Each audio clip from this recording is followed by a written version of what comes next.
Hey everyone, today I will show you how to add flights to Google Calendar. So let's get right into it. First, open your preferred browser and search Google Calendars.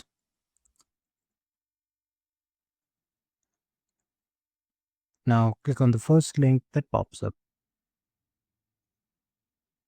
You will be directed to the homepage of Google Calendars.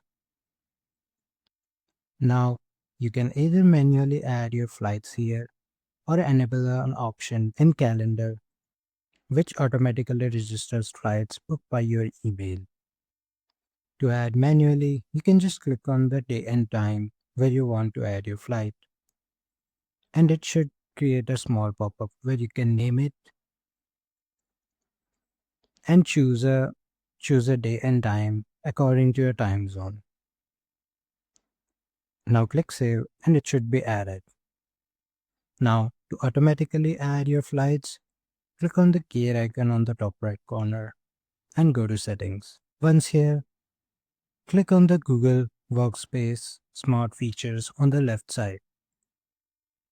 Here, make sure the show events from Gmail is turned on. And that's it.